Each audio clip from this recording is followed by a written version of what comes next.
David Eby, I'm the leader of the BC NDP, and we're in the middle of a campaign, so I'm actually on the campaign bus right now. We're traveling around from community to community, talking about the issues that matter to people, affordability, including housing, and of course, our healthcare system, front of mind for so many people. So I'm really looking forward to your questions. Let's take them now. Healthcare is front of mind for most British Columbians these days. What are your priorities for the healthcare system, and how can physicians help you achieve them? We have a very straightforward policy around what we want from our healthcare system. We want everybody, regardless of where they are in the province, to be able to access high quality care for themselves and for their family. That includes having access to a family doctor or nurse practitioner, when they need emergency care, that they can access that emergency care when they're in crisis, and for seniors, that they can access dignified quality care at home to avoid being in a long-term care facility or a hospital for as long as possible. So it's a pretty straightforward vision for our healthcare system. None of it's possible without doctors. You know, my life is actually not possible without a family doctor. I live with a family doctor, and I know that our healthcare system would similarly fall apart without doctors. And I'm really grateful for the work we've done with Doctors of BC to date. We want to keep that up. If elected, what would you do to address the shortage of doctors and other healthcare providers here in BC? The big challenge that we face in our healthcare system in the province, and I hear it from frontline healthcare workers, I hear it from people in communities, is the shortage of doctors, nurses, and other healthcare professionals. We have a number of different strategies to take that on. First of all, recognizing and using the scope of practice of those professionals who are already out there, getting them off of the sidelines, getting them working in our hospitals, getting them providing care to British Columbians is critically important. And so, for example, we have internationally trained doctors and nurses who are ready to go, but who are tied up in getting their licenses recognized to practice here in BC. We've worked with the college to get to this point, but now we need to provide clear direction to the College of Physicians, for example, that doctors who are trained in comparable jurisdictions are able to get to work within a 6-week period. So from the UK, from Australia, for example, get off the sidelines and get to work.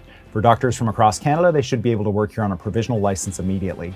And so we'll be issuing that direction to the college. We're also opening a new medical school in Surrey to train up the healthcare professionals we need. At UBC, adding additional residency spaces as well as 197 additional training spaces for more doctors. We've got to keep doing this work. And now's not the time to cut the healthcare system as John Rustad is proposing. Now's the time to invest, to train the healthcare workers we need so we don't find ourselves in this situation again. If elected, what would you do to help specialists tackle their waitlists and ensure patients have more timely access to consultation and procedural care?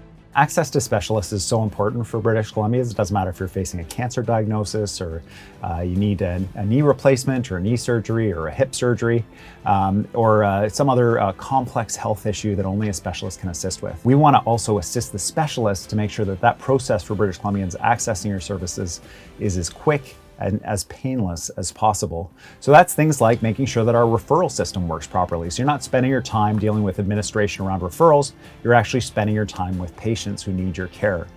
Making sure that referrals are good for a longer period of time so that people don't have to go back to a primary practitioner for a re-referral to access your services. That's a waste of everybody's time. And also making sure that our hospitals are built. We're building or expanding 30 hospitals across the province. So as a specialist, you have access to the operating space, to the equipment you need to deliver the care that you know that people need. You won't be working in an old hospital built by our grandparents that has serious issues around patient safety and quality of care. You'll be working in a modern facility that ensures that you can provide the kind of care that you want to give. This is stuff that should have happened a long time ago. John Rustad had the chance to do it.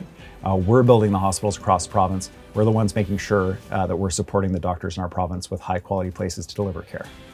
How would you ensure that BC is investing the appropriate amount of money when it comes to healthcare technology and infrastructure? The key of healthcare, I think, and the sustainability of healthcare, both for the experience that people have going through healthcare, that they're accessing the best quality care available in the world, leading edge treatments, but also sustainability financially for taxpayers to make sure that costs are under control.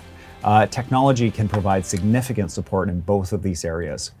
So making sure that we're taking the lead from physicians about how to ensure that electronic medical records are working with the overall system so that patients have access to information, so that you have access about all the information related to the patient who's in front of you, critically important. In terms of the technologies that are available, I believe in science. I believe in vaccines. I support mRNA vaccines and all the amazing life sciences work that's happening here in British Columbia, creating a lot of jobs and opportunity, which is why we're putting a new research building on the campus of the new St. Paul's Hospital, so that BC residents get access to clinical trials, get to benefit from the life sciences system that's employing so many people in high quality jobs. I don't think that vaccines turn you into a magnet. I don't think that vaccines don't actually work and are part of a globalist conspiracy like John Rustad and the BC Conservatives do. I can't believe I'm saying that sentence. We believe in technology. We believe in supporting patients with the best possible care, and physicians help us ensure that the care that's delivered is done so effectively and efficiently, and you're a key part of that process. What does your party intend to do to help healthcare in rural British Columbia, including emergency rooms, hospitals, clinics, and ultimately rural patients? I'm really proud of the work that we've done with Doctors of BC to make sure that we're finally turning the corner on getting British Columbians access to a family doctor or nurse practitioner. One of the most stubborn problems, when the Liberals promised a GP for me when John Rustad was in government in 2015 or 2010, when they finished that program in 2015, and 190,000 fewer people had a family doctor. We don't want that situation. So we, through our agreement with Doctors of BC and Family Doctors, have 250,000 people now connected with a family physician, and we're connecting another 160,000 people in the next 6 months. And we actually see by the end of 2025 through the Health Connect registry, every British Columbian having access to that primary care that they need. A really stubborn issue though, regardless of where you are in the province, is emergency room staffing. Making sure that emergency rooms are properly staffed to meet the demands of British Columbians and to support those hardworking frontline healthcare workers in our emergency rooms is so central. We've actually faced closures of rural emergency rooms, which should never happen. Regardless of where people are in the province, they should be able to rely on the emergency room services that are available. So we're going to get rid of the red tape around whether or not a doctor can practice in one facility or another. If you're qualified to practice in British Columbia in an emergency room, you should be able to provide that care in different parts of the province. We're going to train up the medical professionals we need to ensure our emergency rooms are well staffed, and we'll work closely with the physicians, with the nurses providing the care to make sure we realize our shared goal of ensuring that you have the working conditions you need to make sure that every British Columbian gets the care that they deserve.